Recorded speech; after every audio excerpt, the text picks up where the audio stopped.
So the forward-facing square should be pretty easy to turn into a cube that tumbles off to the side along the horizon. And so here I've got my square drawn, and I've got it drawn to this vanishing point and the vanishing point out here. I intentionally made this one directly in between those, sort of as a tester or a guide, one that I just knew would work out pretty easy. Now I chose this vanishing point over here because I wanted to tumble it from here, right, and have that all the way, there's the halfway point, and all the way over to here. That's where we were tumbling it to. Okay, so anyways, there's the square, and it's going off to the two vanishing points. And if we just go from here, above,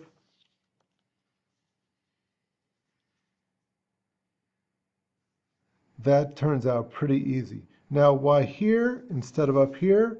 Because these vanishing points are narrower. It's narrower than this one, so it's going to give you sort of like the same ratio. Okay, anyways, so we've got this, and it's going to go up to here.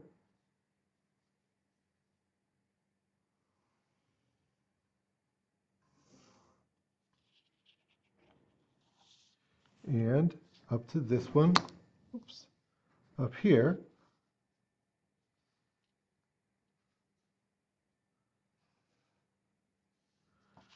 And I can already tell that one's going to work out just fine. Okay, it looks good, but does it check out? Yeah, pretty perfectly, I'd say. Okay, good enough. So this was halfway. All right, we knew that one was going to be easy. This one is just moved over a little bit just to get it to be off center. Let's see what happens with that. Okay, so remember, whenever I take it from the corner down to the vanishing points, wherever that intersects, that gives me my leading edge.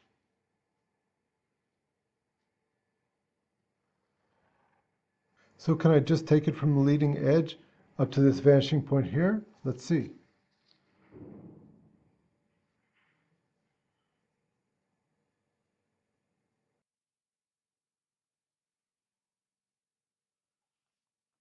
I think that's going to be pretty good. How about from here over to here?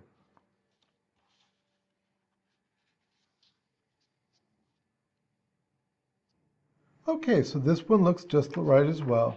So as we see, this is turning, so it's becoming narrower here and wider here. But is it too wide? If we check on this, no, it's just perfect. Just a little bit narrower than as if you were seeing it front on. And that's really nice. So, cool. We like it when things are easy. Now let's see what happens when we take these things below the horizon line. Okay, so here I've got my three squares just like before, one that's in the center but below the horizon line, one that is directly centered between my vanishing points, and one that's just at an odd place that happens to be in closer towards the center.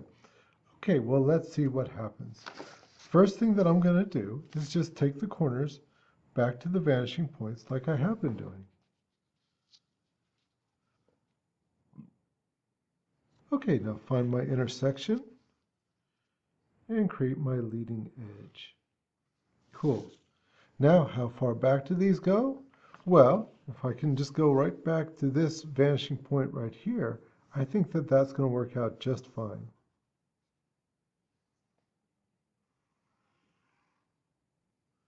And this one right back here.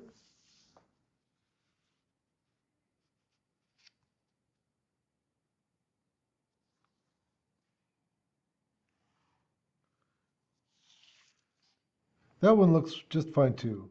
Let's complete this cube and see what we've got. Okay, well, looks pretty good. Let's check it. Yeah, looks just fine, really, doesn't it? Okay, so we'll do this one last and see how it works out.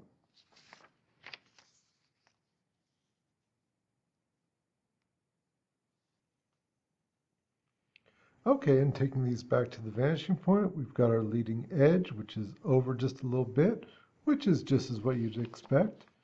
Let's see if we take these up to our vanishing points up here. How does this work out?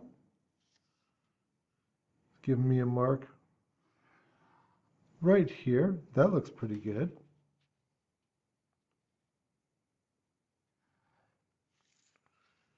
And back here.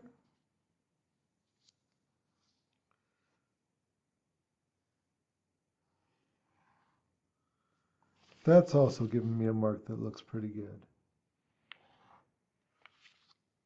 Okay, well, I'm going to turn this into a cube and see what happens.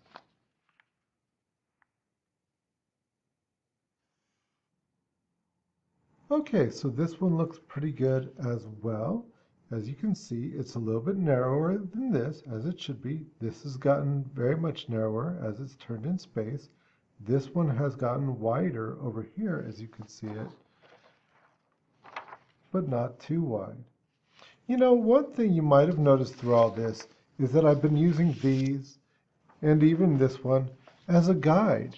And so if you weren't to construct this whole, sort of a circular sphere right here to use as your guide, and if you didn't want to find all these crazy angles and everything, you could just start off with something like this, because then you can use this as a judge. This and a little bit of logic maybe. So for instance, like I was just showing, you see like, okay, how is this going to turn? Is this going to be wider? Is it going to be narrower? How is it going to work in space as you make that? And so in that way, you might not even need all this apparatus. But that being said, this is pretty nice, actually. I said that I'll do my final drawing in this sequence without using this. I don't know. I might not, because it's a really, really good sort of crutch that, I feel like I have discovered. I'm sure people have discovered this before me, but I'd like to take a little bit of credit for it at least. Because in working things out, I really wanted a system that I could tumble things and make things correct in any directions. Not just because it seemed correct, but that there should be a linear perspective, linear sort of way to make things really correct. And so we've got this magic sort of circle where we found our vanishing point, and I've explained that why we've done that. We get this little layout here with these certain dimensions, and here we have it right here. It's been super useful, and with it we could take and we could tumble any of the things that we've been doing just by rotating them in here. And that's been a pretty nice thing to do. And along the way, we've also learned a little bit about perspective and about vision and why some things seem to work and some things don't seem to work.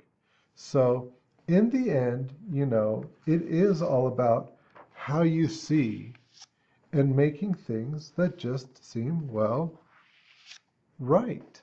Okay, so I'm looking forward to doing the last tutorial in this series where I'm going to use what we've learned in these last few lessons. I'm pretty sure I will make perfect cubes, tumbled in space, maybe 3-point perspective, but we'll see because I haven't made it yet.